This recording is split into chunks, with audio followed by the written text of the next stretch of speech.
ഈ അവസാന മാസത്തെ ചെലവുകൾ തനത് വരുമാനവും എടുക്കുന്ന വായ്പയും കൂടിയുള്ള തുക ഉപയോഗിച്ചാണ് ചെലവഴിക്കേണ്ടത്. ഇതിനാണ് 5900 കോടി രൂപ ഒരു നീതീകരണവുമില്ലാതെ നിഷേധിച്ചിരിക്കുന്നത്. ഇവിടെ ഇത് മാത്രമല്ല, ഇത് ഒരു ഭാഗമേയാകുന്നുള്ളൂ. നമ്മുടെ രാജ്യത്താകെ നടപ്പാക്കുന്ന കേന്ദ്ര പദ്ധതികളുണ്ട്. അതിന്റെ ഭാഗമായി കേരളത്തിൽ നടപ്പാക്കുന്ന പദ്ധതികളുണ്ട്. ആ കേന്ദ്ര പദ്ധതികളിൽ സംസ്ഥാനം ആദ്യം പണം ചെലവഴിക്കുകയാണ്. അതിന്റെ ഒരു ഭാഗം കേന്ദ്ര ഗവൺമെന്റ് നൽകേണ്ടതാണ്. ആ ഇനം നോക്കിയാൽ 2025 സെപ്റ്റംബർ വരെ എടുത്താൽ, അതിനുശേഷം മാസങ്ങളായി, സെപ്റ്റംബർ വരെയുള്ള കണക്കെടുത്താൽ കുടിശ്ശിക 5783 കോടി 69 ലക്ഷം രൂപയാണ്. ഇത് വിവിധ തരത്തിലാണ്.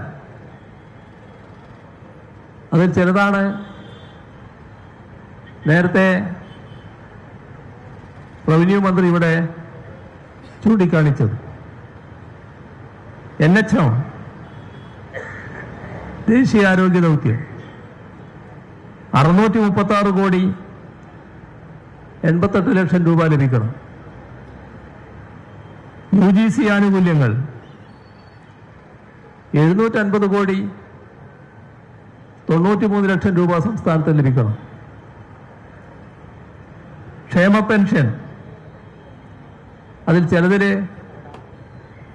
കേന്ദ്ര വിഹിതമുണ്ട്, 324 കോടി ലഭിക്കണം. ഭക്ഷ്യസുരക്ഷ 54 കോടി 19 ലക്ഷം രൂപ ലഭിക്കണം.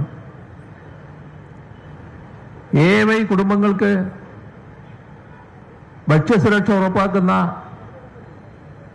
ഗരീബ് കല്യാൺ അന്ന യോജന 43 കോടി 44 ലക്ഷം രൂപ ലഭിക്കണം. നെല്ല് സംഭരണം 1206 കോടി 69 ലക്ഷം രൂപ ലഭിക്കണം. മൃഗസംരക്ഷണ ഇനത്തിൽ വികസന മേഖലകളിലെ പദ്ധതികളുമായി ബന്ധപ്പെട്ട് 37 കോടി 40 ലക്ഷം രൂപ ലഭിക്കണം. സമഗ്ര ശിക്ഷ കേരള 1148 കോടി 13 ലക്ഷം രൂപ ലഭിക്കണം. ഡയറ്റുകളെ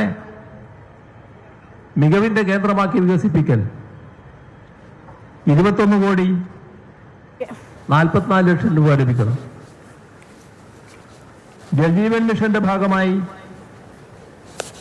974 കോടി 68 ലക്ഷം രൂപ ലഭിക്കണം.